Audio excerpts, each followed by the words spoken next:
我最后再说一遍，龙来境内一族进行龙来。今日过后，这里就是我大扶桑的地盘。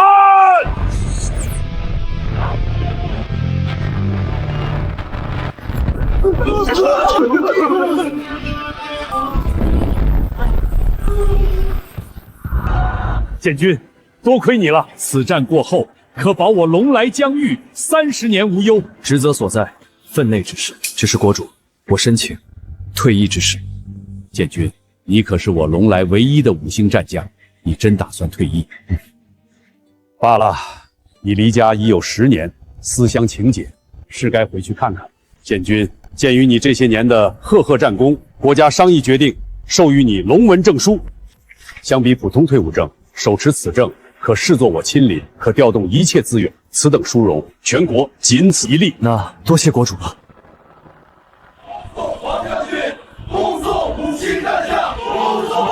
从今以后，我不再是什么5星战将，我只想做回王家村的王建军，那个会帮母亲挑水劈柴的儿子，那个会给妹妹买糖葫芦的哥哥。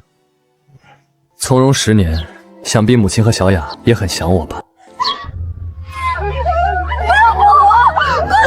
小雅妹妹，别怕嘛，哥会很温柔的。求求你们放过我女儿吧！我儿子是当兵的，他马上就要回来了。老东西，还你儿子了，说不定早就死哪个山沟里了。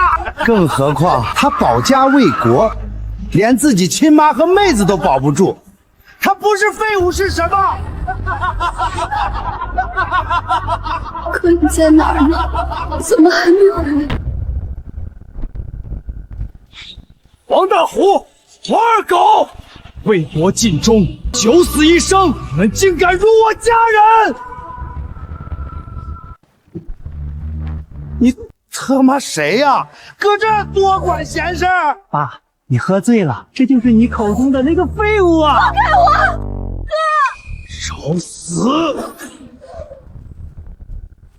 啊！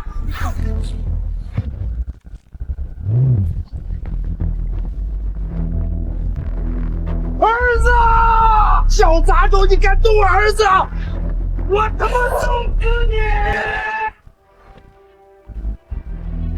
你们还愣着做什么？一起上啊！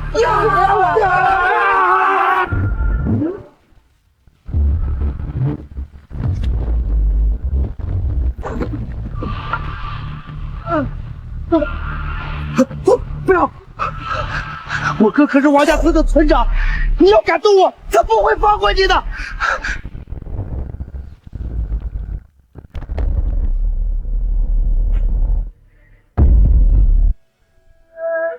小雅，别怕，哥回来了。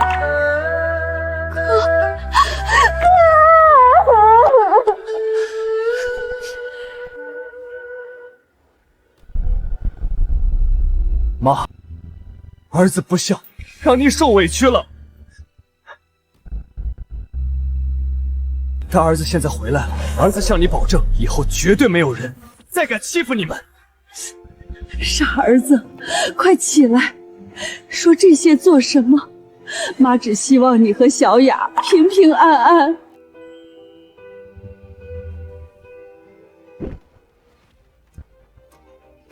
王建军，你一个丧门星，一回来就伤人！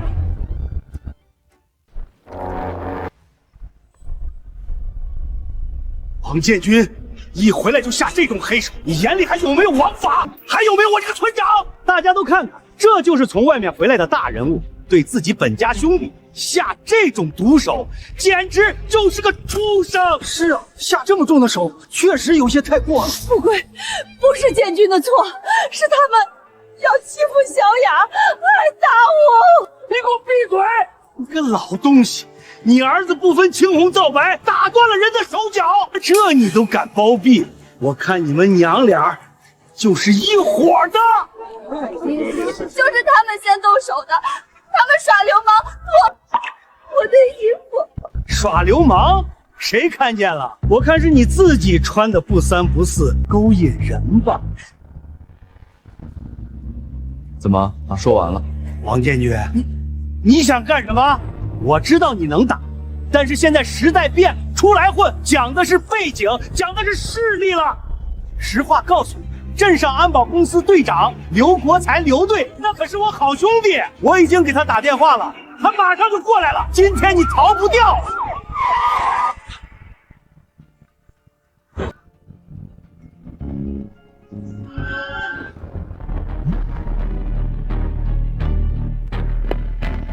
刘队，您总算来了，您可得替我们做主啊！王建军妹妹勾引我弟弟和侄子，事情败露后就重手伤人，简直目无法纪。王兄弟，你放心，哥哥今天一定给你秉公处理。谁是王建军？是，就是你，光天化日之下行凶伤人。别说本队长没给你机会，有什么身份提前说出来。我刚退役。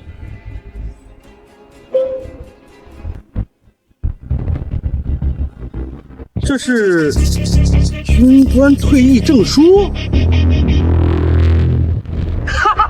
你他妈真是笑死本队长了！你伪造退役职位也做得专业一点好吧？还他妈5星战将！没错，你要是那什么5星战将，我还是国主呢！行了行了，看来你也知道，一个大头兵的身份退役毫无作用，所以搁这儿招摇撞骗。可惜这套对我不管用，你还是老老实实跟我回队。还愣着干什么？他涉嫌故意伤害，还不把他给我铐起来带走！不能抓我儿子，哥！妈，小雅，别怕，相信我，没事的。我可以和你们走，但我保证，你们会后悔的。我后悔，老子今天就让你知道，在王家村，我王家就是天；在白杨镇，我刘队就是法。铐上，站高。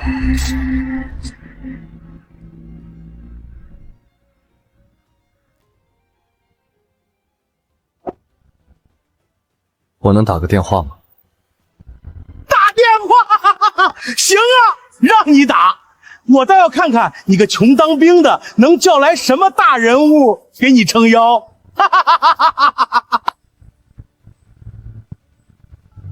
李强，是我在青州白杨镇安保公司遇到了一点麻烦。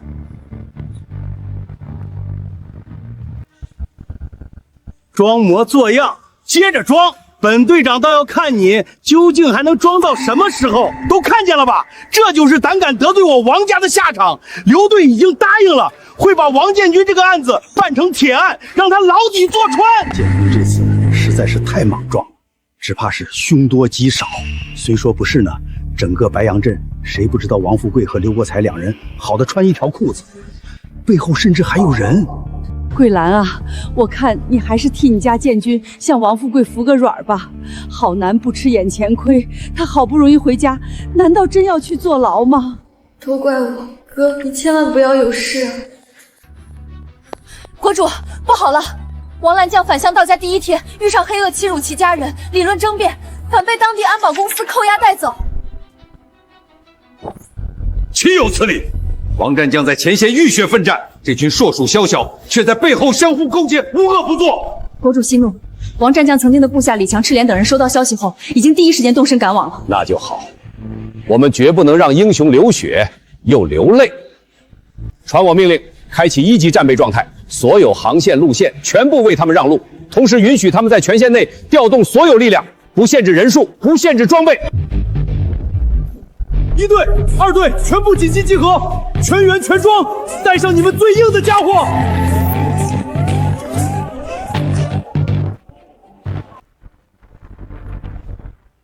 出发，目标白杨镇安保公司。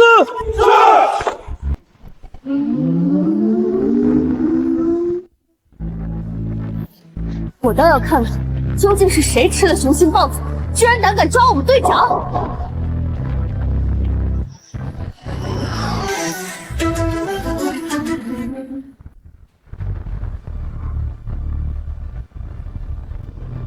目标确认，全军出击。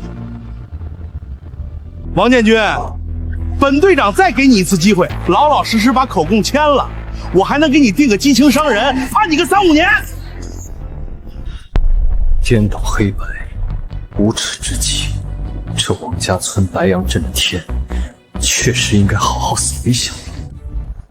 要是不签，我这审讯室里的手段可多着呢，保证让你把干过的、没干过的事儿，统统哭着喊着认下来。你他妈的说话给脸不要脸是吧？给我装深沉是吧？老子今天就让你知道什么叫规矩。我再说一遍，你会后悔的。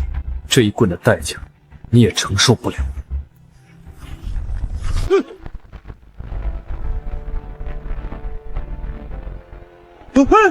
你什么情况？这么大动静？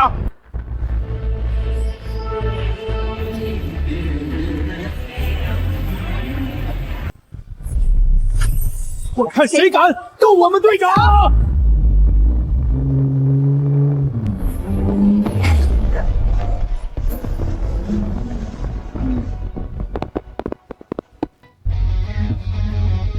终于来了。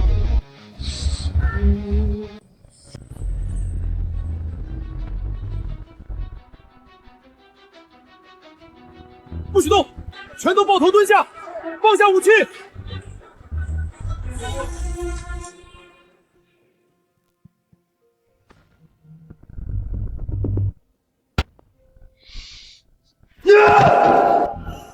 你他妈的知道他是谁吗？你他妈的知道他是什么身份吗？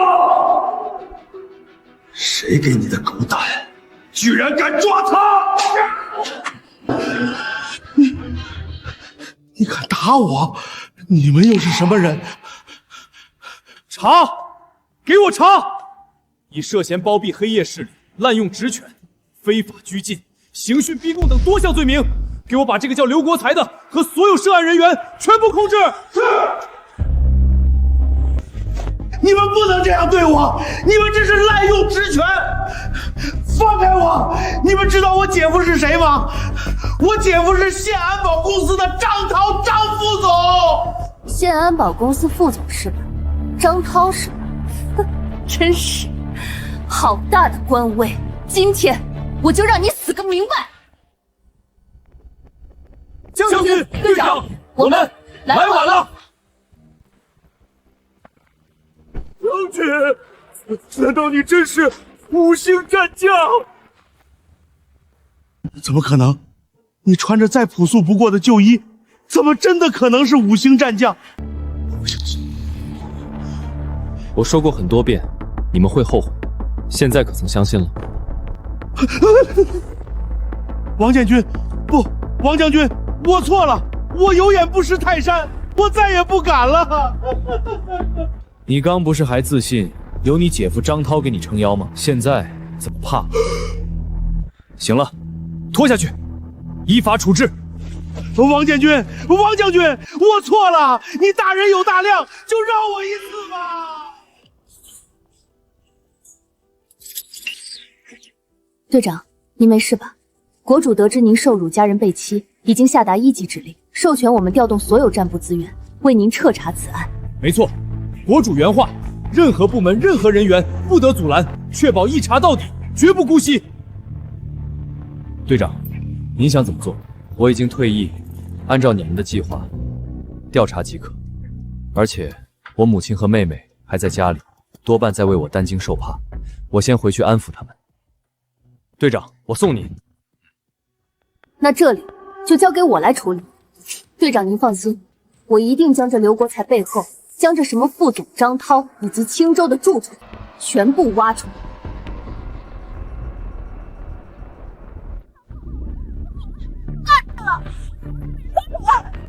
你们公司也被关了！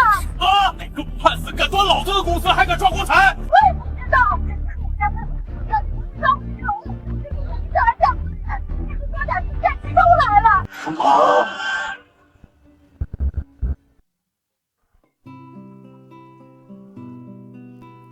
妈，您别担心，哥从来没有骗过我们。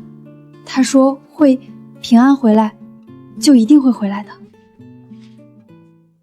桂兰啊，你这是在等建军回来，你怎么就是不相信呢？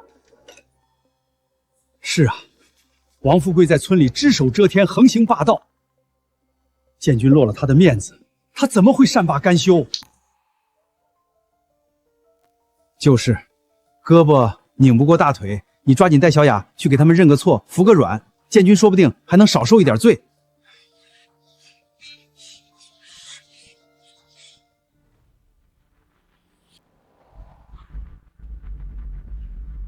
建军居然还真安然无恙的回来了。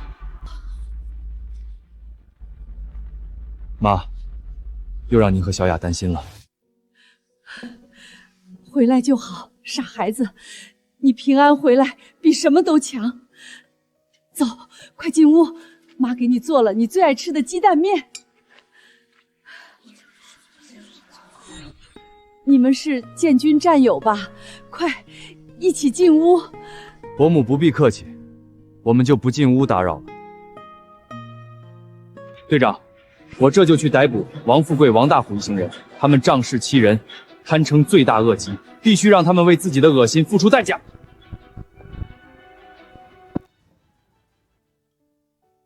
吃吧，只要哥哥在，天就塌不下来。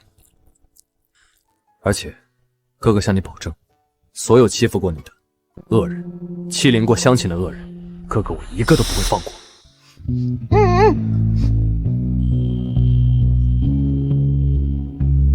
有哥哥在，有哥哥保护的感觉，真好。王建军那个废物，居然把老子打成这样，只是让他坐牢，真是便宜他了。哼，慌什么？他进去了，不是还有他娇滴滴的妹子和老娘吗？待会儿趁天黑，咱们再摸过去。今晚老子非要好好爽一把！行了，现在都什么时候了？刘队突然被抓，整个安保公司也被端了，你们俩就不能消停一点吗？大伯，有什么好慌的？咱们背后可是张涛、张副总撑腰，你看，而且刘队肯定是有其他原因，绝不会是因为王建军。就是，要真是因为他，那群荷枪实弹的士兵端了刘队后，就应该立即冲进来，把我们也按住了。现在呢，我们不照样一点事儿没有？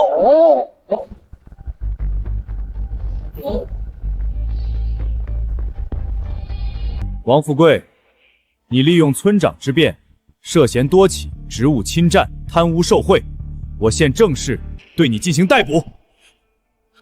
王大虎、王二狗，你们父子谋害国家重臣家属，故意伤害，同样罪恶难逃。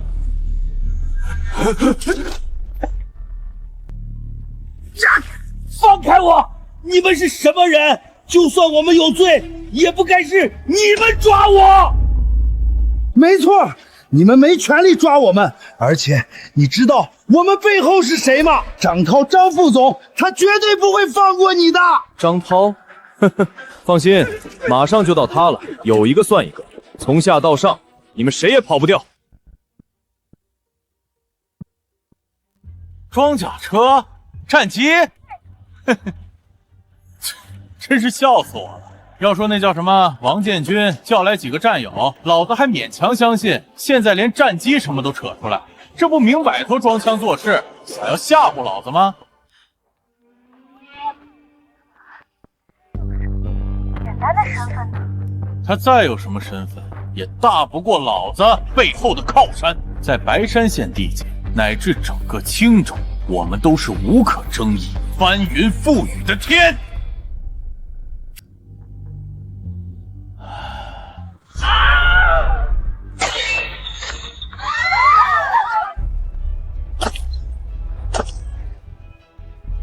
你就是张涛。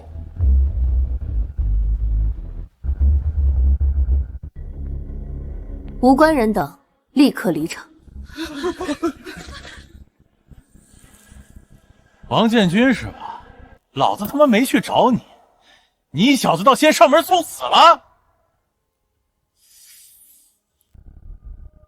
这样吧，跪下把老子鞋擦干净，再去找有关部门，承认诬告伤人的罪名，乖乖把刘国才给我放出来。老子还能给你个活命的机会。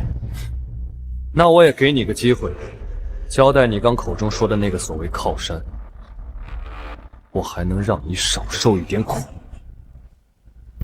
王建军，他妈给脸不要脸是吧？那就不要怪老子心狠手辣了。老子混了这么多年，你以为老子会没一点准备？这些可都是老子精挑细选的好手，个个都能打，以一敌十都不在话下。所有人上，给我弄死他！是。就这些土鸡瓦狗给你的底气吗？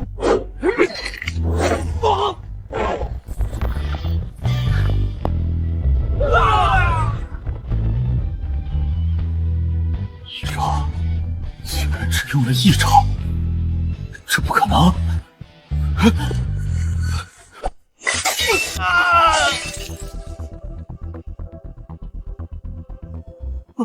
不要杀我！你要敢动我一下，我背后的人绝不会放过你。我承认，你有些实力，但你根本不知道我们背后的势力究竟有多恐怖，是你永远无法招惹不起的存在。招惹不起？你们一个个还真蠢得无可救药。事到如今，你该不会还真天真的以为他只是一个普通的退伍兵吧？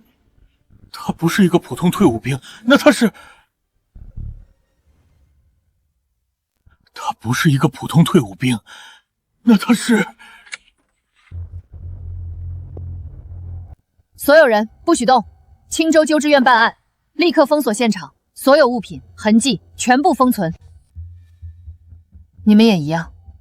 王家村事件我们已经了解，但你们也不能私下动手报复。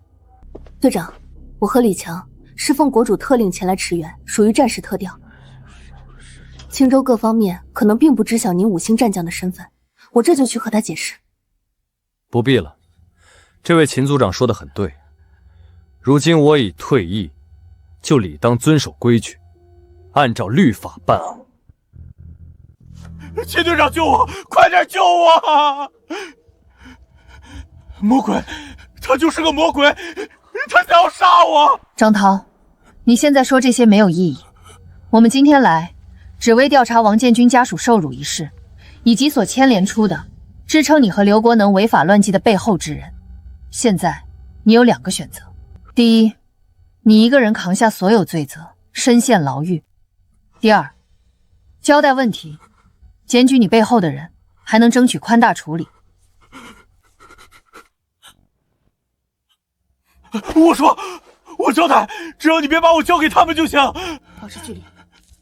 是泰山会，我们青州有一个泰山会，会长是青州建设集团的吴振雄吴会长。这次王家村的事儿，也是他授意我压下去的。他说王建军只是个退伍兵，掀不起风了。泰山会吗？真正的大鱼终于浮出水面了。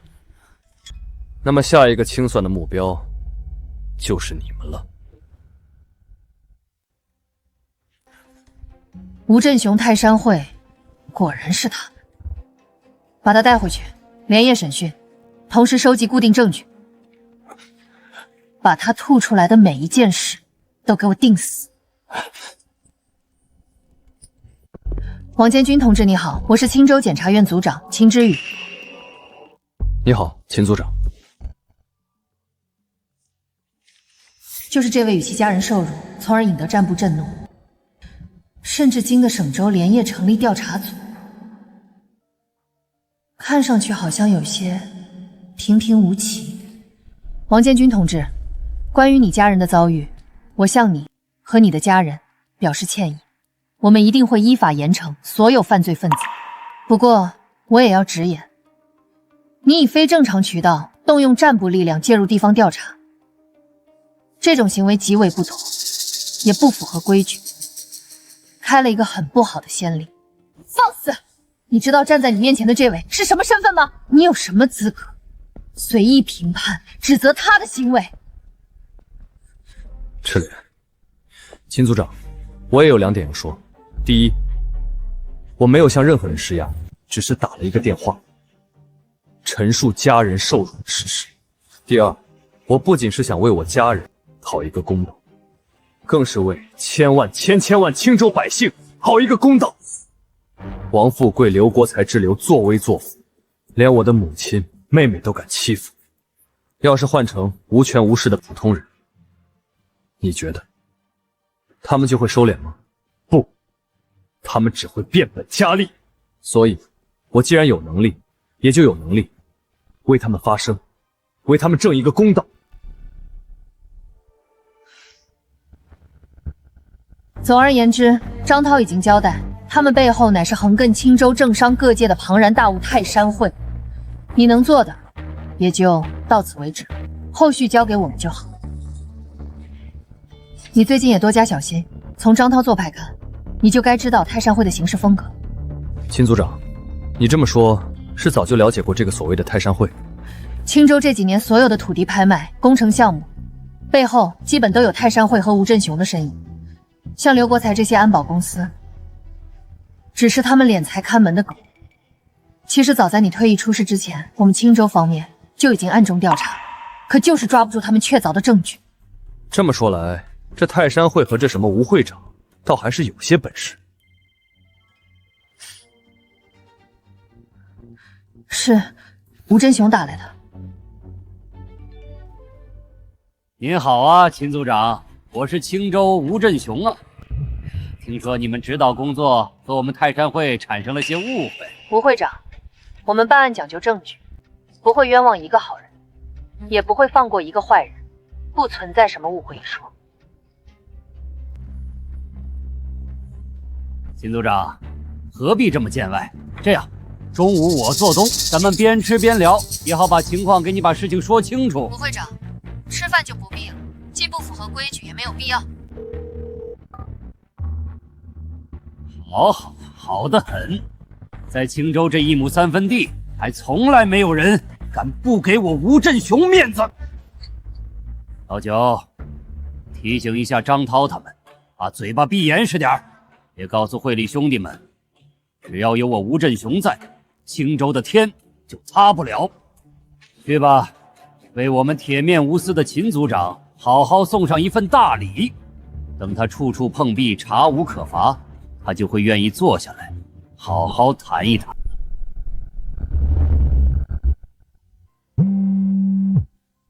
这吴振雄的消息还真是灵通。我们刚逮捕张涛，线索刚涉及到他和泰山智慧身上，他就立即知道了。组长，不好了，我们刚从战部接收的王富贵等成员，刚刚在律师的陪同下全部翻供了。组长，我们原本计划去接触张涛供出的几个关键证人，结果他们全部莫名失踪了。组长，更糟的是，张涛也突然改口翻案，声称此前供述泰山会和吴振雄的罪行全是我们刑讯逼供所致，没有法律效力，甚至要举报我们滥用职权。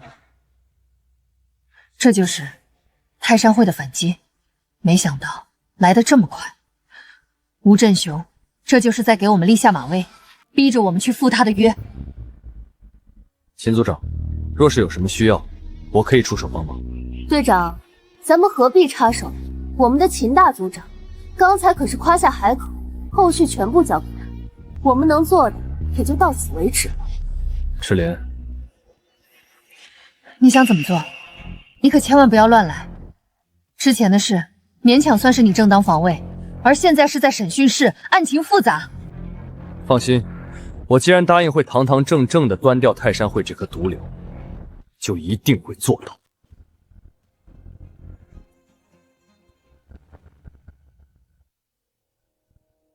张涛，你应该明白，负隅顽抗是没有用的。拿出你之前的态度，老老实实交代泰山会和吴振宏的罪行，是你唯一的出路。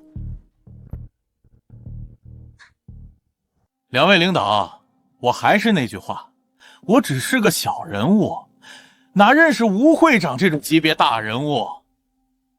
你们要是不相信，大可以给我上刑，就像之前一样。正如你所见，我们轮番审讯，用尽办法，也撬不开他的嘴。显然，吴振雄偷偷传话提醒过他了。不是撬不开他的嘴，也不是他的嘴有多硬，而是因为你们问错问题。面对你们的询问，他刚才足足撒了17次谎。当提到吴振雄的名字时，他的手下意识地在裤缝上摩挲，重复了3次。还有，当审讯员手机不小心亮屏时，他看到屏保上的小男孩时，他喉结的滚动频率骤然翻倍，眼神也有0.2秒的失焦。这些都是内心焦虑、想要撇清关系的典型应激反应，同时也说明他最在乎的不是获罪入狱，也不是吴振雄的警告和威胁，而是他藏在暗处精心保护的那个孩子。普通退伍兵根本不可能有这么强的犯罪心理侧写本事。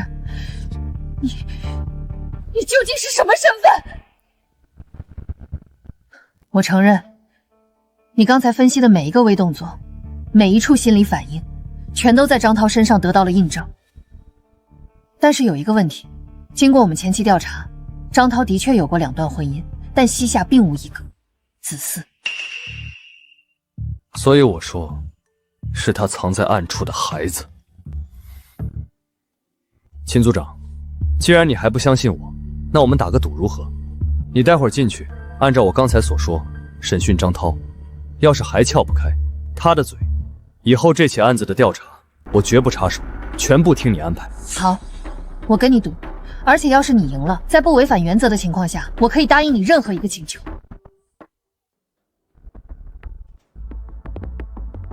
哟，秦组长打算亲自上了。按理说，你刚把我从王建军手上救下，我应该报答你的。但泰山会和吴会长的事儿，看我确实是不了解、不清楚。张涛，你说你不了解吴振雄，但你谈及他时，下意识摩挲裤缝，代表着焦急和想要撇清关系。一个小男孩的照片，你真正的软肋是藏在暗中的孩子。张涛，现在不了解、不清楚，别动他，求求你们，别打扰他们的生活。我说，你们不是想了解泰山会和吴振雄，我什么都说。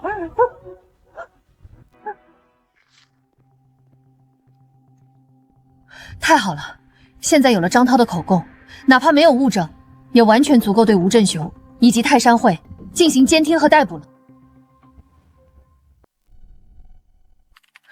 监听情况怎么样？报告组长，情报无误。今晚正是泰山会和核心成员聚会的日子，吴振雄等人已经全部到。各位放宽心，虚惊一场而已。事情到张涛为止，我已经给他传过话了，就算真暴露，他也会扛下一切。会长，真的假的？张涛他真会愿意？由不得他，那些事他本身就都有参与，一旦招供，只会罪加一等。更不要说，他还有个宝贝儿子藏在外面。我相信，他是个聪明人。好，还是会长英明，有会长坐镇，我们泰山会固若金汤。只要控制事态不扩大，一切都好说。不过必要的时候，还是得让张涛永远闭嘴。只有死人才不会说谎。放心，这点我早有安排，所以各位都把心放肚子里。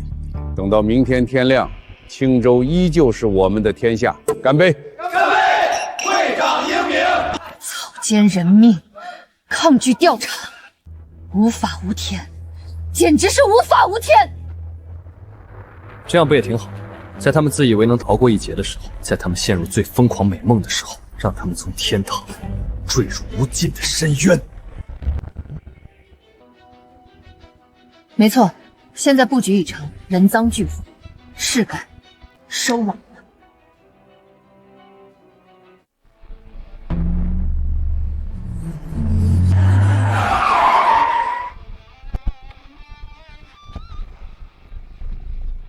各位，今晚我们此次行动的目标，就是抓捕包括吴振雄在内的所有成员。同时，据张涛交代，泰山会近5年来最原始、最紧密的账目和交易记录，就存储在地下室的服务器里，务必找到并妥善保管。这是扳倒泰山会的铁证。是。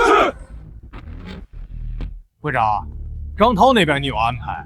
那王家村什么退伍兵叫王建军的，你打算怎么处理？他这次可差点让我们泰山会栽了个大跟头。他蹦跶不了多久了。我已经联系海外，花重金聘请了一支雇佣兵，专业人士处理专业问题。雇佣兵？会长，这有些太激进了吧？非常之时，行非常之事，釜底抽薪，斩草除根。只要王建军这个源头消失了，秦之宇到时候没人没证据，就彻底掀不起风浪了。就是激进什么？青州可是咱们的地盘，咱们说了算。就算会长不让雇佣兵动手，我也会给他安排场意外车祸。放心吧，这支雇佣兵12人，装备精良，而且全是退役的三角洲和海豹，擅长渗透与暗杀。对付手无寸铁的王建军，简直是杀鸡用牛刀，绝对万无一失。说的这么厉害，我倒是想要好好见识一下。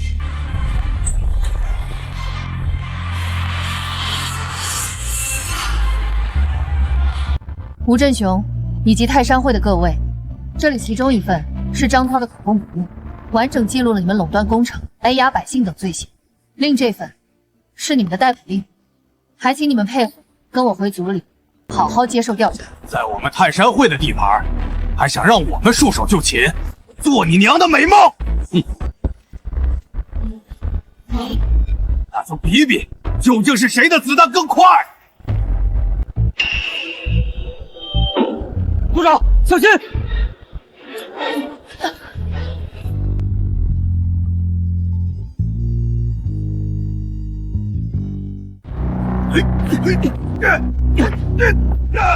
放开我！快点放开我！你这是做什么？配合秦组长调查是我们的义务。我相信秦组长一定会秉公办案的。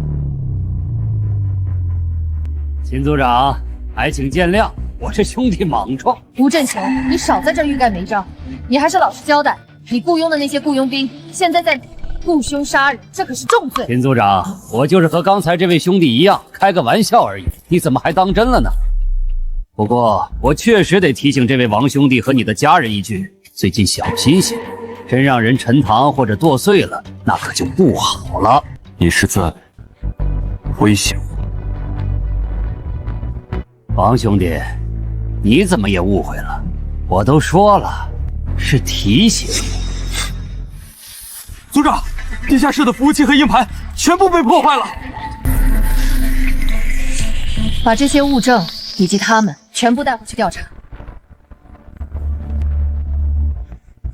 组长，这吴振雄完全是人前一套，人后一套，而且他已经彻底疯了，居然雇佣境外雇佣兵，必须立即通缉，抓捕他们。秦组长，我不建议发布通缉令，因为一旦把这伙亡命之徒逼上绝路，他们很可能狗急跳墙，无差别伤害整个青州的百姓。那，你有什么办法？吴振雄刚才不说了吗？他雇佣这伙雇佣兵是为了对付我吗？更好，我等着他们上路。你是打算以自己为饵，引他们出来？这太危险了！对方12个人，还都是顶级的职业军人，你一个人和送死没有区别。秦组长，相信我，放在我曾经的战场上，这种规模的行动，顶多算到餐后点心。好，我同意你的计划。我们会在外围布控，一旦你出现任何意外，我就会率人不计代价强行介入，确保你的安全。可以。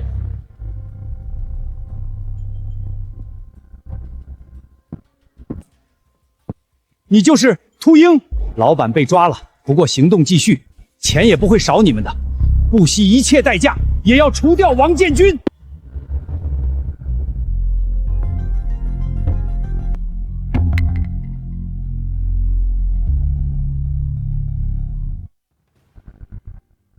组长，这个绿点就代表王先生。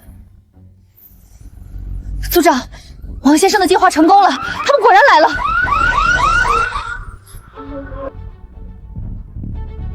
各单位注意，所有人员注意，目标出现，目标出现！一旦王建军放出信号，所有人立即冲进去。鹰眼就位，目标已锁定。很好，阿尔法小组，你们从3点钟方向主攻，贝塔小队从9点钟方向策应。鹰眼，你自行寻找狙击机会。是。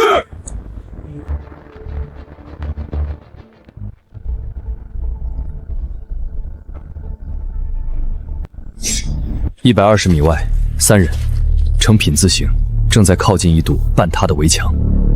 左后方90米，2人正借着巨大储水罐的阴影前行。700米外，狙击手1名。虽说比之前那些乌合之众强些，但是也挺业余的。现在狩猎开始了。不好，目标消失，目标消失！别慌，他只有1个人，且被我们层层包围，他逃不掉。阿尔法1号，你从左侧门进入，2号、3号火力掩护。安全。阿尔法1号，报告情况。阿尔法1号，1号收到，请回答。阿尔法2号、3号进去看看。贝塔小队保持警戒，我利亚士。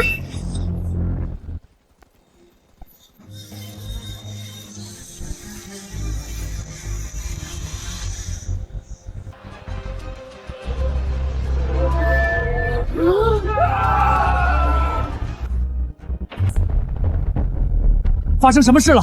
阿尔法小组报告，贝塔小组快回话！不到1分钟，就把整个阿尔法小队和贝亚小队灭了。你跟我说他是普通退伍兵，撤退！所有人立刻撤退！不能走！你们已经收了钱，就得替老板除掉王建军。法策，你他妈给我滚开！我是答应了，但并不意味着我会带着兄弟们去送死。那个王建军就是个魔鬼，我在三角洲都没有打过这么诡异的仗。现在想走，晚了。今天你们谁也跑不掉。鹰眼，掩护我撤退。收到。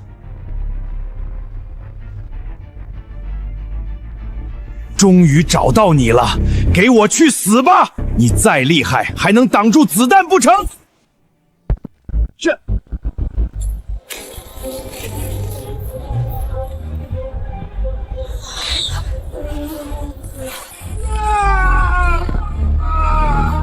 组长，不仅王建军的信号消失了，那12个雇佣兵的信号消失了。王建军，王建军，你听得到吗？回话！不等了，所有人行动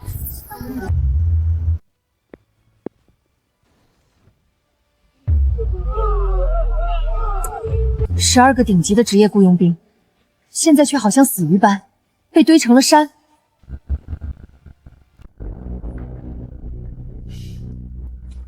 王建军，你怎么样？有没有哪里受伤？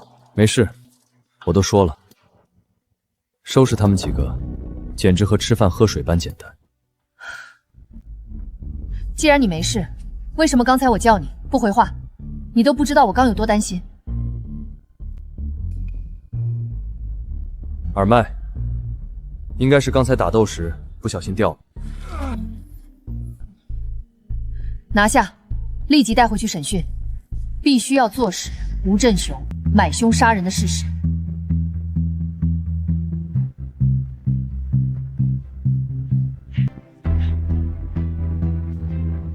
我们可都是职业军人，行动失败已经是奇耻大辱，还想让我们出卖雇主？你们做梦！可如果是我要你们交代。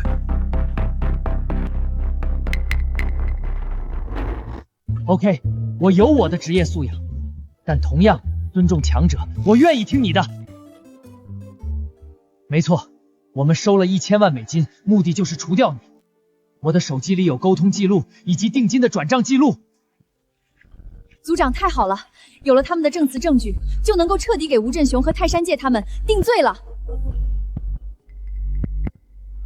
连张涛一个小角色尚且翻供狡辩，更不要说早就见惯大风大浪的吴振雄。而且他被捕时那副有恃无恐的样子，显然给自己留了退路。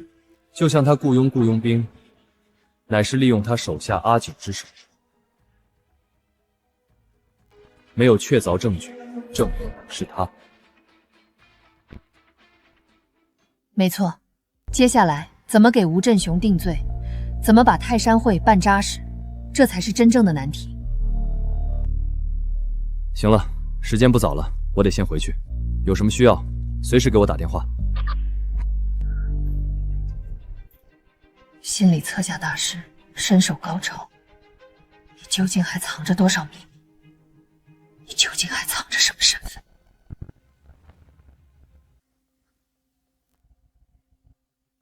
秦组长，这是物理销毁，盘片被高速钻头彻底贯穿，存储结构完全被破坏，还经过了至少800度以上的高温灼烧。李教授，您帮忙再看看吧。这些数据是我们扳倒吴振雄的唯一希望了。秦组长，不是我们不想帮忙，而是我们连一块完整的存储芯片都找不出来。从技术上讲，恢复可能性为0。没错，动手摧毁硬盘的本身就很了解数据技术和网络存储。怎么办？我们所有的努力似乎又一次回到了原点。就像王先生说的一样，现在查出的证据更多涉及整个泰山会，而没有确凿指向吴振雄。以他的身份和地位，他有无数种方法可以脱身。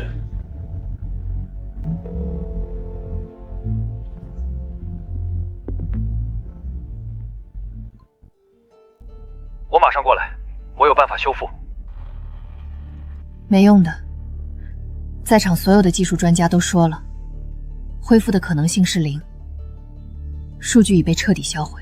这个世界上没有绝对的0，他们销毁的只是物理结构，但磁介质还存在，就一定有痕迹留下。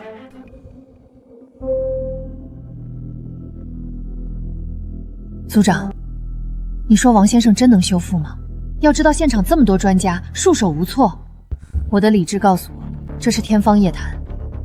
但是见识过他一次又一次的创造奇迹后，我相信他这次也一定能。队长，以您的身份和权限，何必这样大费周章？您若不想暴露身份，只需我向上面打个招呼，一道指令下来，别说吴振雄、泰山会，整个青州相关势力都得被连根拔起。我已经答应秦组长，既然已经退役，就是个普通百姓，不该动用的特权，就不要随意使用。更何况，我这是代表千千万万的百姓，一起讨公道，当然得堂堂正正。各位专家教授，还请等一等，我有一朋友正在赶来路上。他说，他有办法修复这些损坏的硬盘。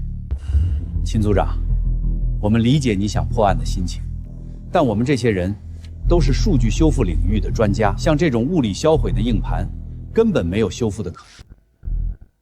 没错，秦组长，你该不会是被人骗了吧？连我们这群专业人士都毫无办法，他一个外行会有办法？你朋友是什么身份？他来了。各位专家，我没有质疑你们判断的意思，只是这硬盘已经受损成这样，我尝试修复一下，就算失败，好像也没什么损失吧。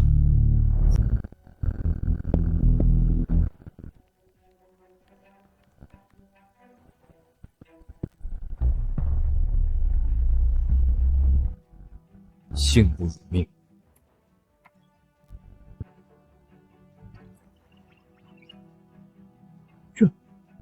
这怎么可能？5分钟，短短5分钟，不光是恢复了硬盘数据，通过服务器残存的云端操作痕迹，反向攻破他们的防火墙。神迹，这堪称神迹呀！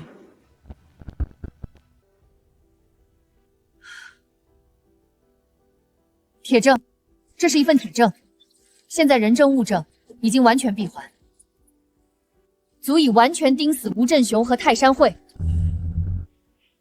王小友，你今天这番操作，当真是让我们开了眼了。没错，王先生，刚才是我们目中无人。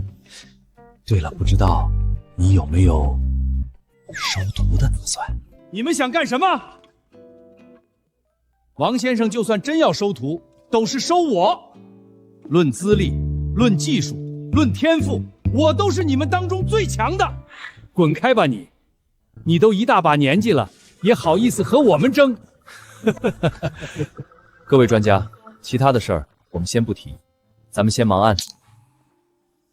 这些数据我虽然已经恢复，但仍旧有多层加密，后续解密梳理、分类归档，还是得麻烦各位专家。王老师，您放心，这些小事儿交给我们就好。没错。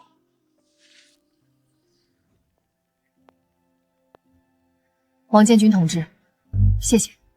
如果没有你，这次说不定就让吴振雄逃脱了。帮你也是在帮我自己，更何况这些都是些举手之劳。你的举手之劳，可能是别人一辈子都做不到的事情，而且你又多了个技术大拿的身份。真好奇你还会什么。队长，第二遍喽，你完了。什么第二遍？什么完了？小说、短剧不都这样演的吗？当女主开始对男主产生好奇时，往往就是沦陷的开始吗？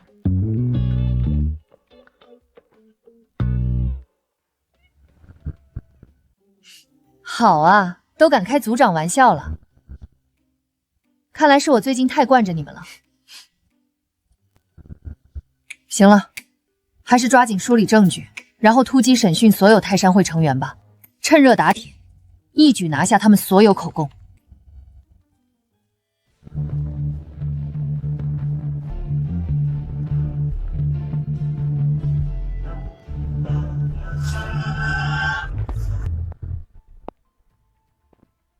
看来秃鹫的行动还是失败了。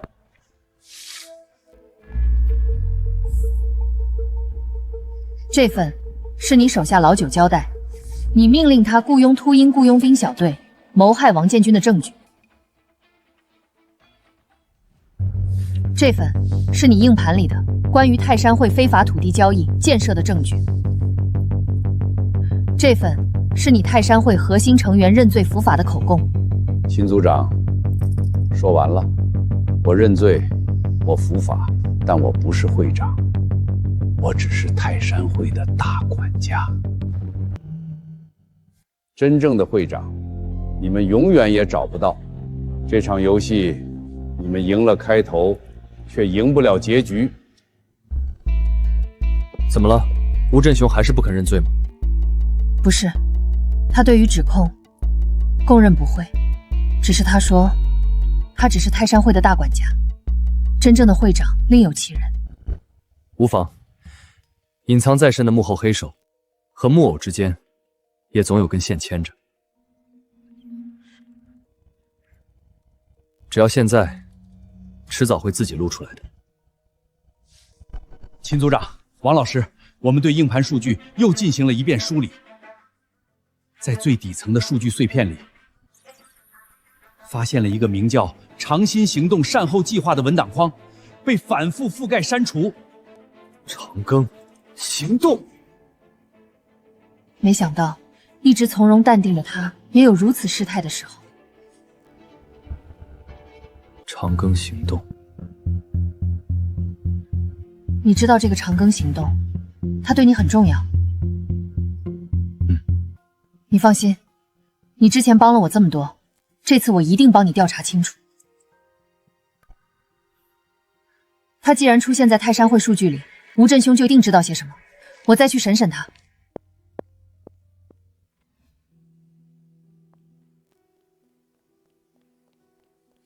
队长，我听说泰山会的案子居然牵扯到了长庚行动。当年行动到一半，却意外遭遇到了敌人的精准伏击，火力配置、人员数量都被对方死死压制。那一战打得异常惨烈，兄弟们折损近半。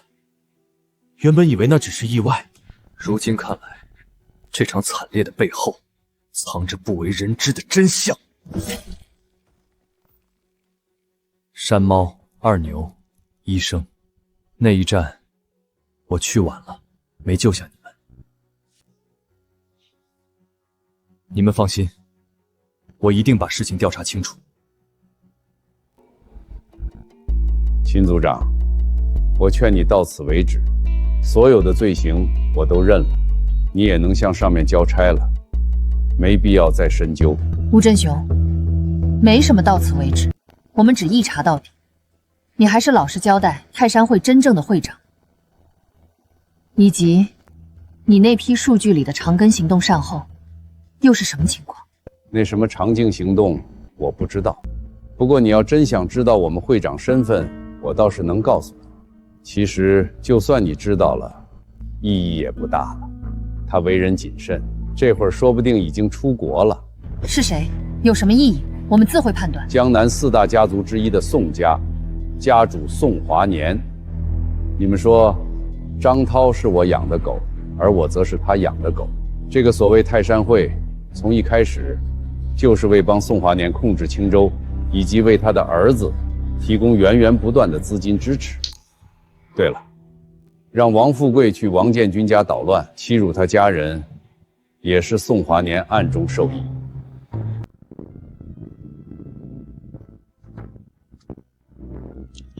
Hello， 来杯香槟。好的，先生，您是在庆祝什么吗？庆祝自由，庆祝新生。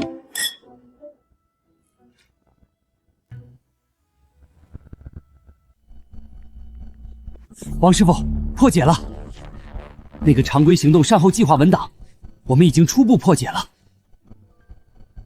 主要内容是在一个代号“常规”的行动结束后，有一笔高达9位数的巨额美金打到了瑞士银行的秘密账户。经过追踪，账号应该属于江南4大家族之一的宋家。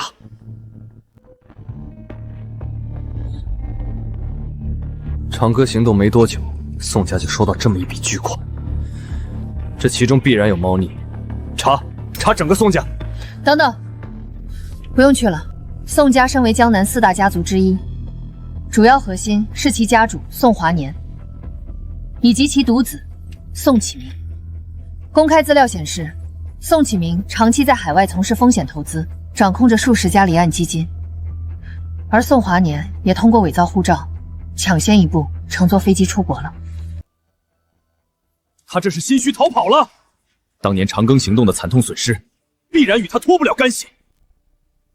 出国了？没错，他落地后又转了几趟航班，刻意抹除行踪。我们现在连他在哪个国家都不知道。无碍，不管怎么说，出国绝对是他最愚蠢的决定。在国内，能动用的手段有限，且要遵纪守法。可在国外，我就无所顾忌了。这么说，你有办法了？你知道宋华年最在乎的是什么？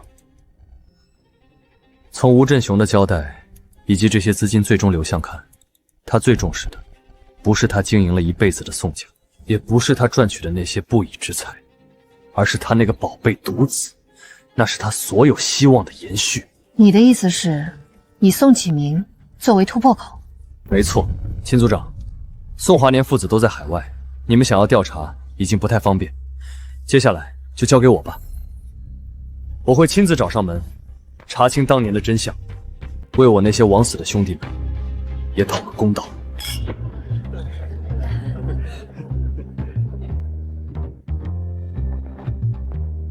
宋，恭喜你，你就是个天生的赢家！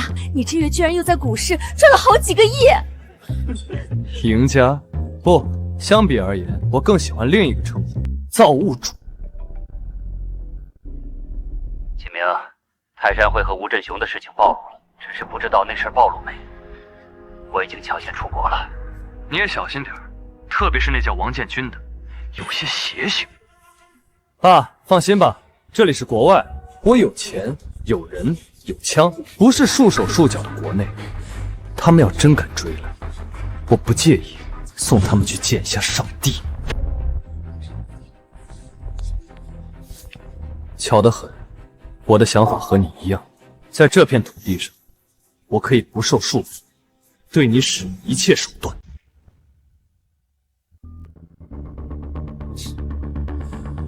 你就是我爸说的那谁，没想到你小子还真有点胆，居然敢追到这里。宋，看来你遇到了一些麻烦，需要我帮忙吗？麻烦？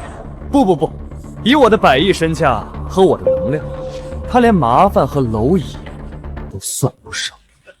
看来你宋家通过各种违法乱纪敛取的钱财，给了你很大的自信。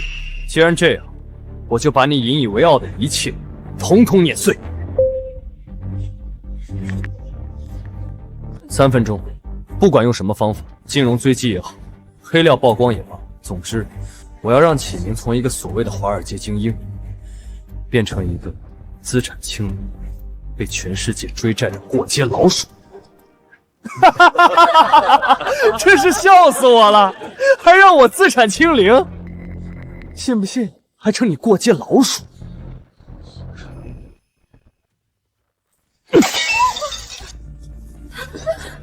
小子，我这些保镖可都是最精锐的特种兵退役，能死在他们的手里，也算是你的荣幸了。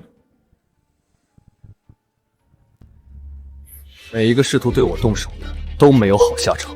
3分钟并不长，我劝你还是静心等一等，再做决定。妈，你也配！老子的时间每一分每一秒都价值千金，还愣着做什么？给我上！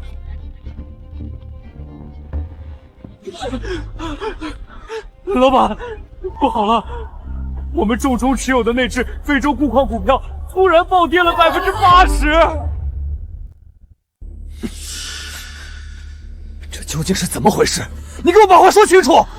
公司的流通资金可全都压在了这只股票上面。主要是因为3分钟前，欧洲有家独立环保组织指出，说矿区存在严重的放射性物质泄漏，这才导致所有买盘消失，股价大跌。该死的，哪来的环评报告？我们怎么一点消息都没有？不过，这也说明这只是一场意外，和他的那通电话毫无关系。老板，我们主导的对白银国光速未来公司的并购案，刚也被金融监管部门紧急叫停了。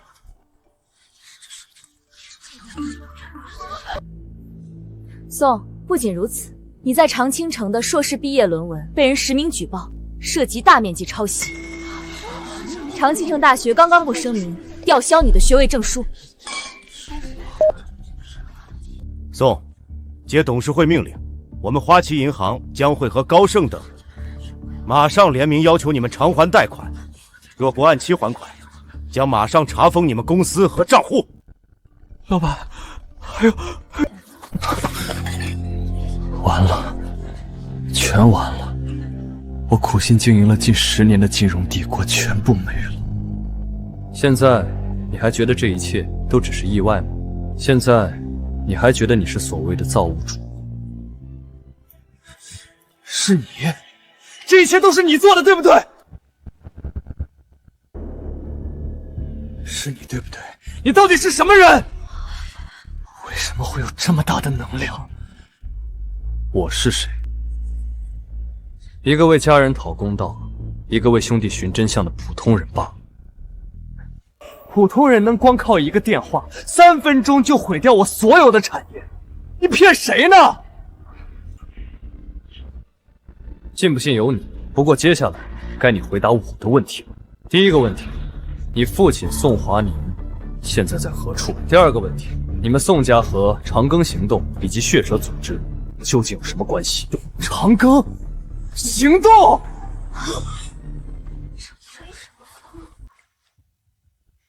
什么血蛇？什么长庚行动？栽赃陷害，我听都没听说过！你不要在这栽赃陷害！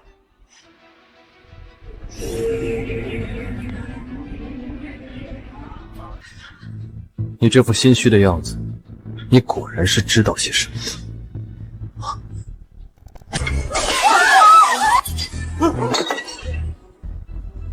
你想做什么？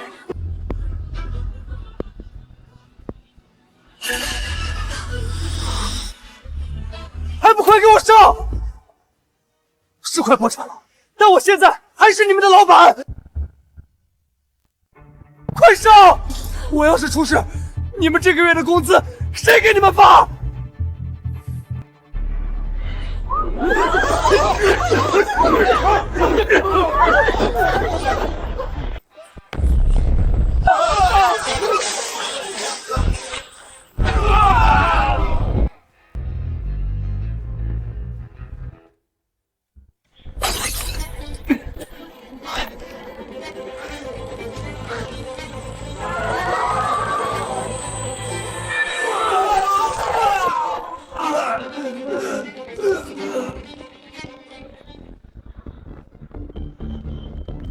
起飞！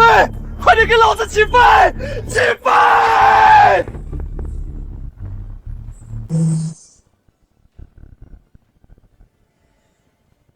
小子，你给我等着！你毁了我的一切，今日的耻辱，迟早会让你1000倍、100倍还回来。小子，你不是很能打吗？你不是想知道我们是怎么知道长城行动的？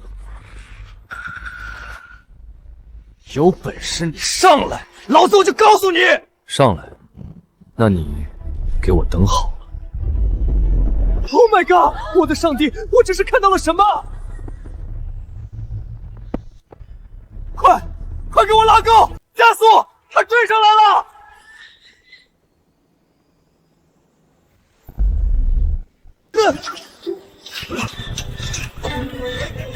不好，油箱坏了，平衡系统也坏了，仪表盘也全部失灵了。老板，我们要坠机了。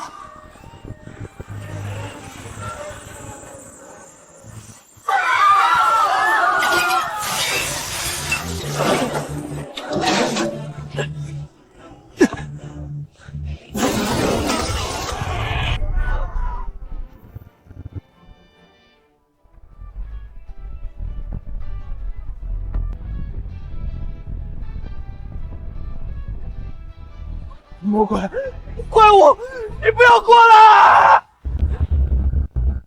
现在，我们可以回答那2个问题了吗？为什么那份所谓的善后计划会在你们的服务器里？为什么长春行动之后，你们宋家会收到那么大一笔转账？我不知道。回答错误，继续。我真的不知道，你要找去找我爸。继续。我没有骗你，我说的都是真的。我爹他为人谨慎，连我都不知道他在哪。至于你说的那什么长庚行动，我也只是偶然偷听到我爹和人打电话的。事后他再三强调我不要多嘴，具体的内幕我真不知道。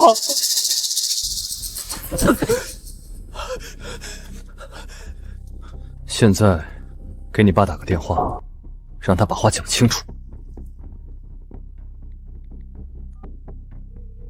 爸，救我！他就是个魔鬼，他不是人，他要杀我！你快点救救我！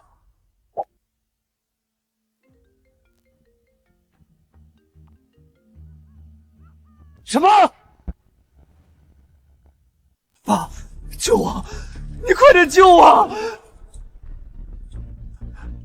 宋华年，你躲得了一时，躲不了一世。我奉劝你，乖乖回国投案自首，并且主动交代你们宋家和长城行动以及血蛇组织的关系。你是王建军？告诉你，你要是再敢动启明一根手指，我保证。我的腿，我的腿断了！爸，你快救我！我动了，你又能拿我怎么样？王建军，我承认我低估你了，但是这样就想逼我束手就擒，简直是痴心妄想。我宋华年从不接受威胁。启明，你再忍耐一下，爸要真回国自首，我们宋家就彻底万劫不复了。爸向你保证，你受的每一份伤害，都会让他100倍偿还。你别看我，我也不知道他还有什么下手，但你放心，他绝对不会管我的。我可是他的独子，别杀我！建军，你妹妹小雅被人抓走了。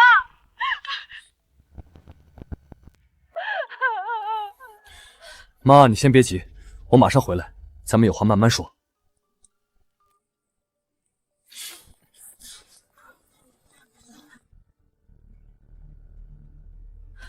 建军怎么办？我报警，警察也没有办法。建军，你妹妹她不会有事吧？妈，你放宽心，他们是冲我来的，抓走小雅只是用来威胁牵制我，所以她暂时是安全的。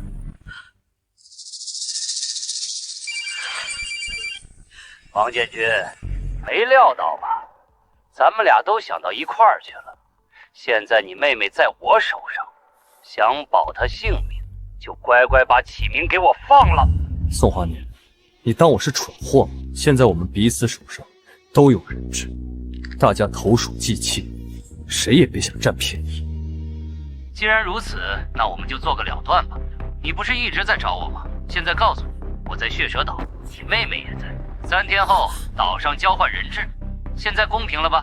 宋华言，我答应交换，但我警告你，我妹妹要是少了一根头发，我保证让你们做宋家所有人鸡犬不留。口气倒不小，这就要看你有没有这个本事了。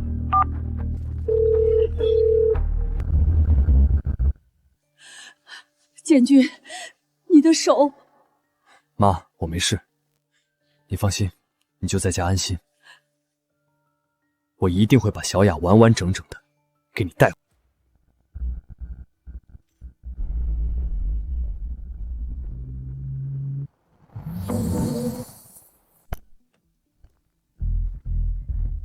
队长，是我失责，我有安排人手暗中保护小雅，但都被对方重伤了，是我的错，我应该派更多人保护小雅的。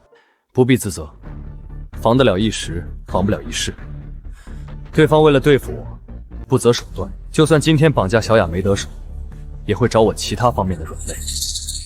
那你打算去交换人质吗？这明显是宋华言为你精心准备的圈套，就等着你自投罗网。没错，队长，血蛇岛当年可是血蛇组织的老巢，而从目前局势看，血蛇组织多半有余孽死灰复燃。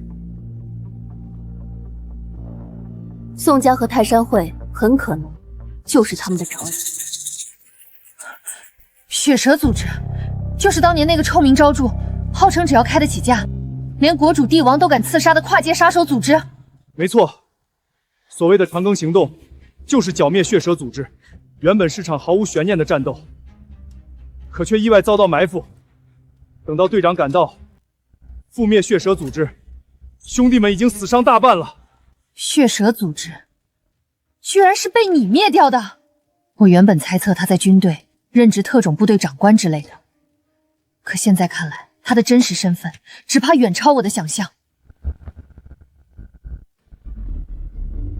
这事儿既然牵扯到血蛇组织，你更不能贸然上脑。那我们得调查清楚，从长计议。宋华年不会给我们太多时间的，必须抓紧营救小雅，他是被我们牵连的。而且我有预感，长庚行动惨遭伏击，兄弟们枉死的真相，这次也要揭开了。我知道再劝也留不住你，我只有一个要求。我必须跟你一同前往血蛇岛。你别多想，我只是担心你的安危，绝不能再发生像之前雇佣兵那样的事情了。而且我是调查组组长，案件涉及的宋家父子，我应该也必须全程跟进。我也去，队长，我们已经好久没有并肩作战了。还有我，队长，你就让我将功赎罪吧。我手下的那些兄弟们也都憋了一口气。登岛的人不宜太多，你们率人在外围等候，建立封锁线。等我们救下小雅，你们行动，到时里应外合，将他们一网打尽。是，队长。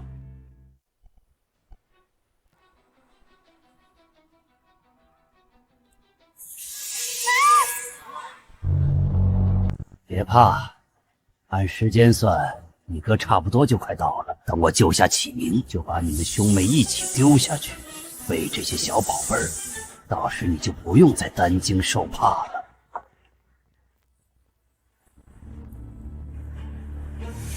哥，小雅，小雅别怕，哥在这儿，哥马上就救你下来。王建军，你胆子不小，居然还真的来了。少废话，我把她给你带过来了，你快点把我妹妹放了。你放了启明，自己去救不就行了吗？他只怕还想耍些手段。等我救下小雅，你再彻底放开他。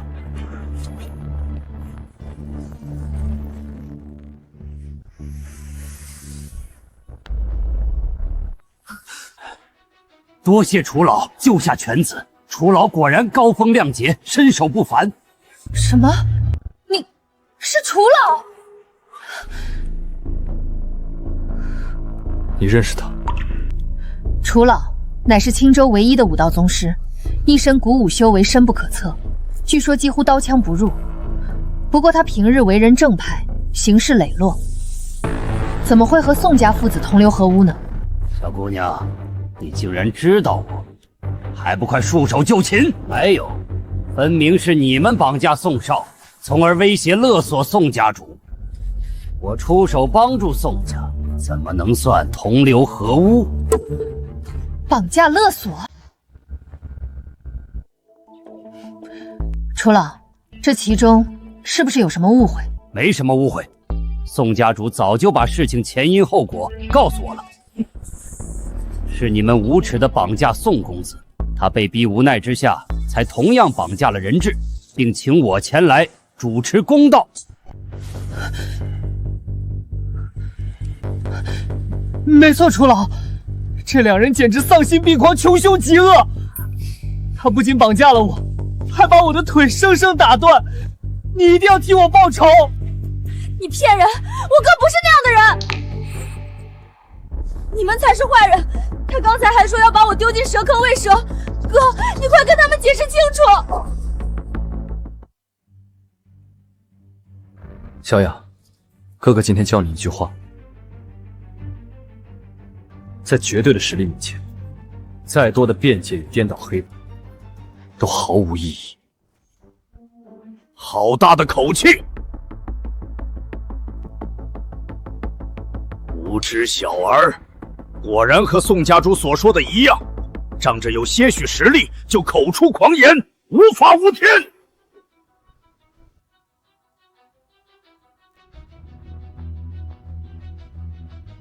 既然你不知敬畏，那我今天就让你知道知道，天外有天，人外有人了。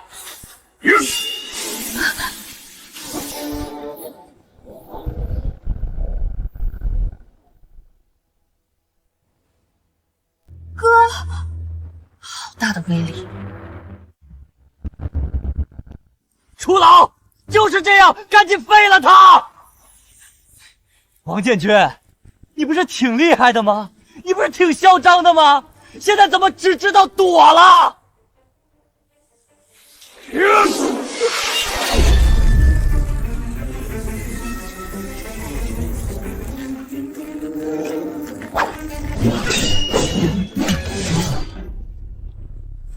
枪乃百兵之王，你一味追求花哨术法，实在有些本末倒置。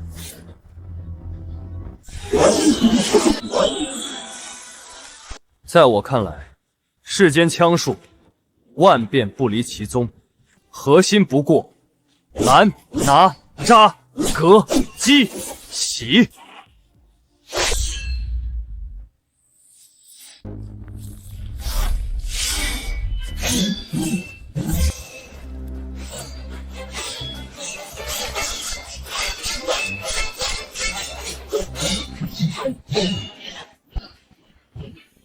一直知道他武功高强，不过每次都是事后才赶到，这还是第一次直接看到他直接出手，果然刚猛。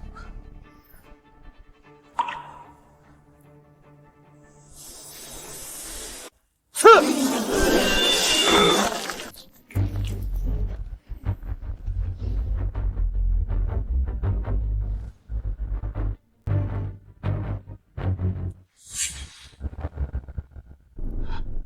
输了！我苦练枪术几十年，居然在最擅长的领域输给你个狂妄之徒。不过，纵使我败落，你也休想让我向你低头屈服。楚老，你真的误会了，我们不是绑架宋凯明，而是依法逮捕了他。依法逮捕。没错，他们父子不仅通过泰山会在青州作恶多年，甚至还和曾经臭名中昭著的境外血蛇组织有千丝万缕的关系。而我，是纠察组组长，抓捕他们父子，并将他们绳之以法，本就是我们的职责。这，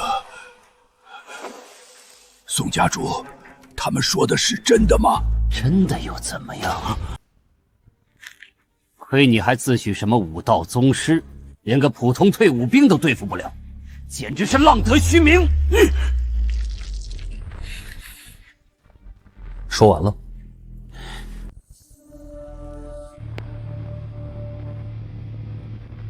那就好好交代一下，你们和血蛇组织究竟是什么关系吧？你想做什么？爸，怎么办？你快想想办法！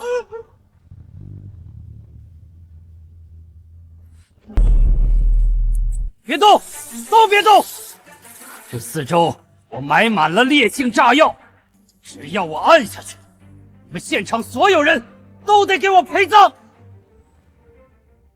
所有人给你陪葬？你这是什么意思？以为我不敢是吧？我告诉你，这足足埋了上百斤烈性炸药，足够把方圆1公里全都夷为平地。既然你这么自信，大可以试试。你，爸，不能按啊！既然你不敢按，那就我来帮你。不要！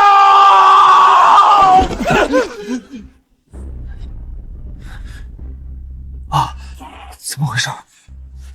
难不成你买炸药买到假货了？原因很简单，你给我设下了所谓的天罗地网，我自然也有我的准备。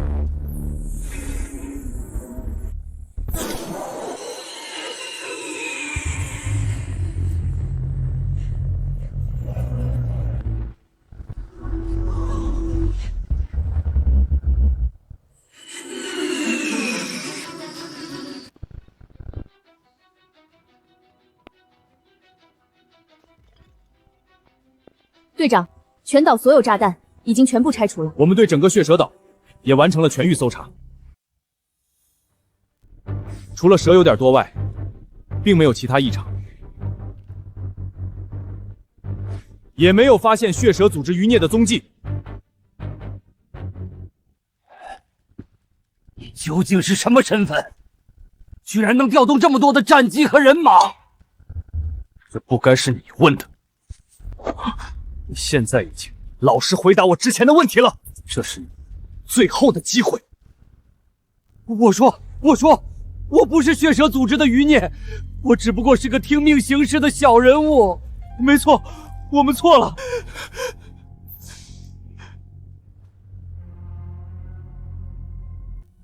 虽然我不知道那什么长庚行动和血蛇组织的具体情况，但我可以弥补，包括这些年通过泰山会赚取的黑钱，我也能如数捐出来，只求你能放过我一马。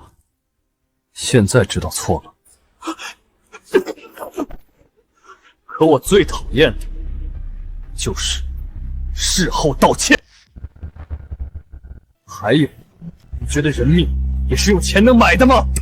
陈虎，代号山猫，入队13年，长庚行动去世时，儿子刚满3岁。李默，代号2，入队8年，不过去世前刚提交了结婚申请，打算和长跑6年的女友结婚。赵明腾，代号5下，明明吃穿不愁，却毅然加入。他们都是我的生死兄弟，却在一场必赢的行动中死得不明不白。哪怕我当年赶到，将血蛇组织灭了个干净，也难消我心头之恨。什么？是你灭掉的血蛇组织？难怪大人会让我针对欺辱你家人，难怪他指明要我在这血蛇岛交换人质。大人，你口中的大人是谁？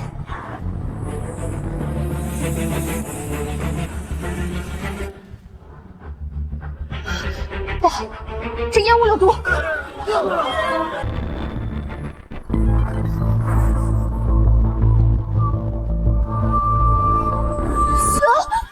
大的一条蛇！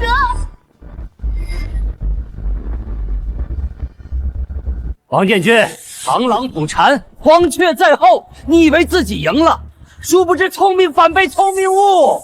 朱叶青大人，你终于来了！王建军以及他的手下全部引出来了，任务圆满完成。干得非常好，不过你也没用啊。你就是幕后主事之人，当初血蛇组织的余孽，长庚行动也是你泄密的。没错，当时我还是龙分部的会长，意外通过宋家渠道得知你们打算剿灭我们血蛇组织，我第一时间传讯总部，可惜还是低估了你的实力。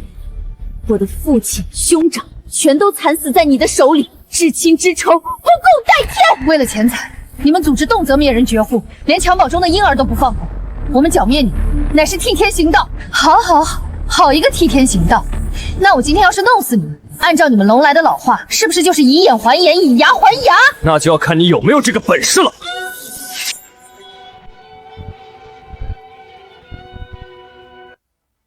王建军，我知道你的身份，也知道你的实力。这些年，我苦练御蛇控兽之术，就是为了今日报这深海血仇。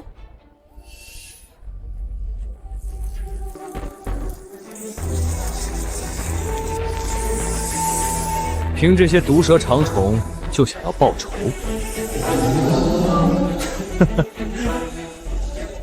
当年我能踏平你们组织，今天我照样能灭了你们这些余孽。是吗？这话我还真不相信。我这些宝贝，每一条都堪比宗师，我今天就算磨，都能磨死你。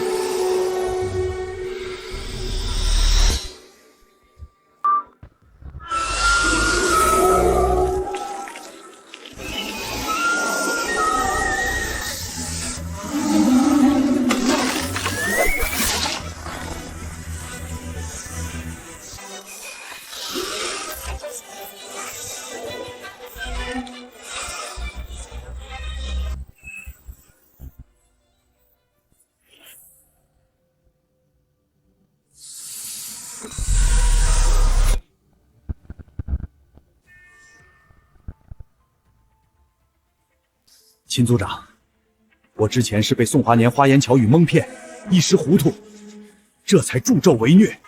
如今我看清楚了，还请让我助你们一臂之力。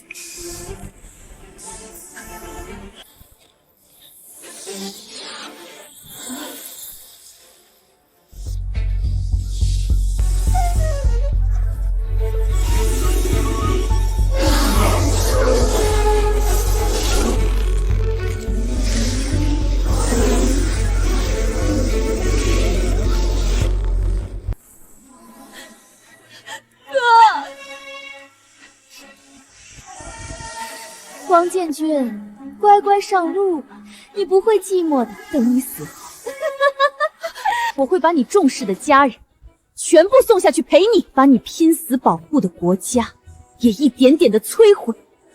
不好意思，恐怕今天要让你失望。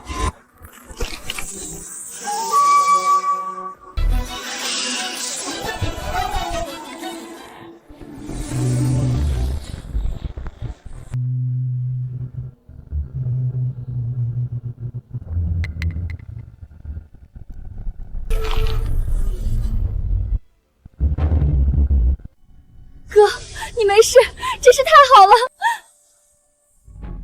该死，王建军，这是你逼我的！以我精血，化我蛇躯。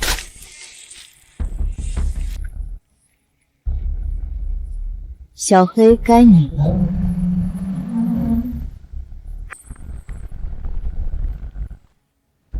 王建军，我这血饮吞噬之法，能汇聚所有力量于一体，威力增强10倍不止。我不相信，这回你还能抵挡？这么久了，终于出现一个值得我出剑。怎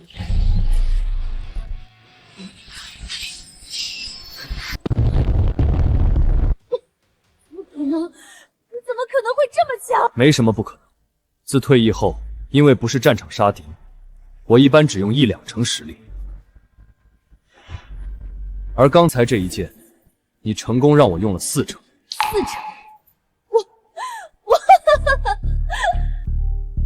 所有一切都结束了，兄弟们，你们也终于可以瞑目了。哥，你刚才那一剑太帅了！你这些年当兵，在战部究竟是什么厉害职位？就是普通士兵，日常执行任务打打杂而已。秦组长，他们就交给你了。没问题，我已经提前联系好了专机，会把他们全部带回青州，让他们全部接受法律的制裁。这是泰山会贪污案、宋家涉黑案以及血蛇组织残余卫里的后续逃过调查和处理报告，你看看。没什么问题，辛苦你，秦组长。不辛苦，在你的帮助下，此次不仅连根拔起了死灰复燃的血蛇组织，还顺着线索捣毁了多个跨国不法组织，影响深远，意义重大，甚至连国主都惊动了。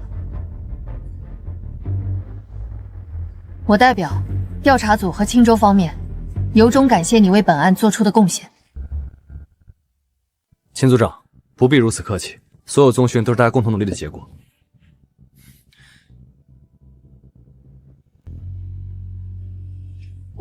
我给你续点水。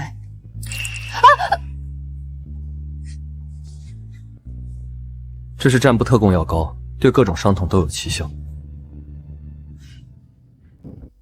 哥，原来知雨姐姐是你的女朋友啊，难怪我总觉得她看你的眼神不一样。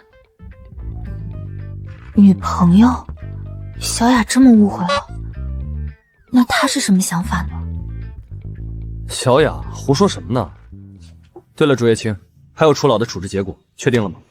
竹叶青证据确凿，等回到青州就会移交相关部门。而楚老此次主要是被宋华年蒙骗，后期还幡然醒悟，将功赎罪，应该会小惩大戒。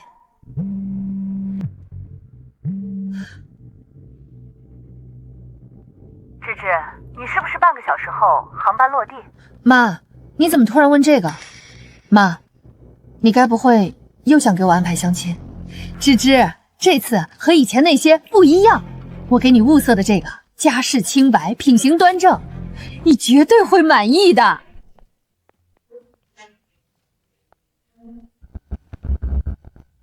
爸妈，我的事儿你们真不用操心，我心中有数。你的终身大事，当妈的不操心谁操心？这事就这么定了，我们现在就在机场等你，你别想跑。女士们、先生们，我们的飞机即将抵达青州机场，请做好着陆准备。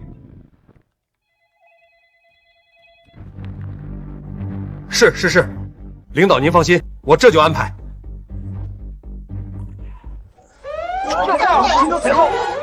接国主最高指令，立即清空3号跑道，无条件为战部专机降落，沿途航班全部避让。通知治安厅、海关、纠察院，最高规格立刻派专人专车前往停机坪等候，按照最高规格接待。我郑重再提醒一遍，待会儿要降落的乃是我龙来唯一的5星战将，绝对不容有失。甚至国主他老人家都在赶来的路上。明白。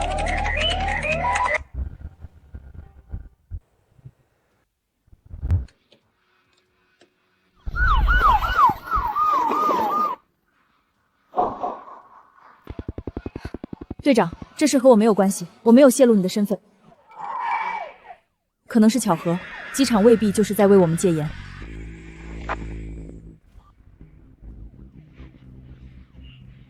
这什么情况？哪位大领导下来视察了？这么高的规格，不是战部高层，就是国主身边的重臣。秦伯父、秦伯母，你们别介意，应该是青州方面知道我回来了，所以这才大张旗鼓。哦，原来是这样，我怎么把天佑你给忘了？芝芝，女儿，来，我给你介绍一下，这位就是我和你说的楚公子。芝芝，怎么样？楚公子优秀吧？爸妈这次没骗你吧？爸妈，我之前说的很清楚，我的事情不用你们操心，而且我已经有喜欢的人了。有喜欢的人？谁啊？对啊，芝芝，什么时候的事儿？我们怎么不知道？你该不会是骗爸妈的吧？爸妈，从小到大，我什么时候骗过你？我喜欢的人，就是他。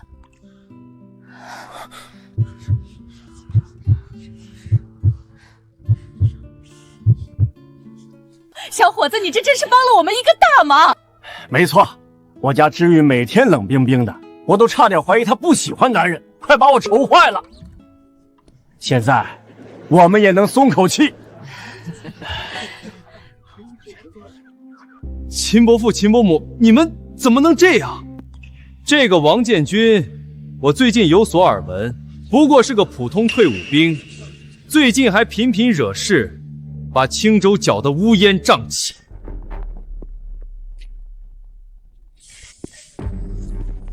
都给我老实点，特别是你的罪名不重，别再惹事。李队，你放心，这次事情过后，我就闭门潜修，不再掺和世事。如果再发生这样的事，包括我楚家所有人胆敢欺男霸女，不用你出手，我自己自首。不，我自我了断。前面这是怎么了？好像是有人在捣闹事。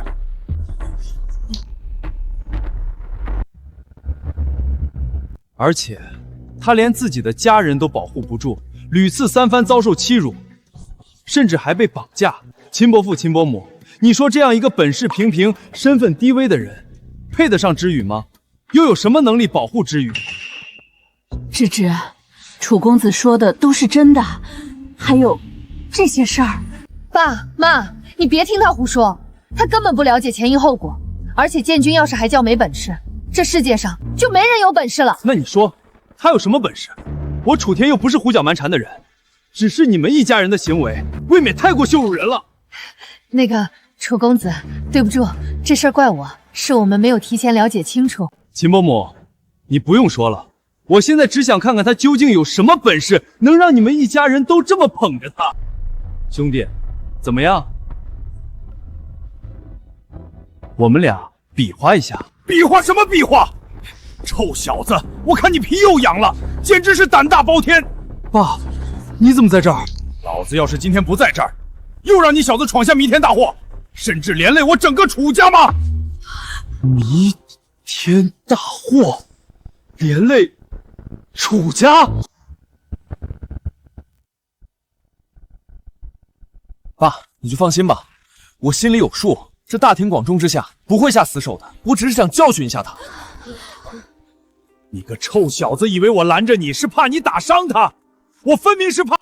等等，我刚刚听说你也是战部在册成员，既然如此，我便答应你的比试，就当是前辈指点你一下这个后辈。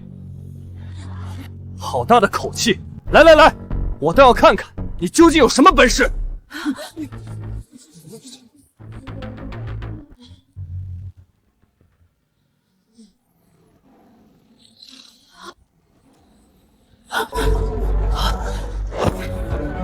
给我破！天佑，你怎么会这么强？如此恐怖的实力，你绝不可能是个普通退伍兵。你究竟是谁？你很好奇他的身份，那我来告诉你。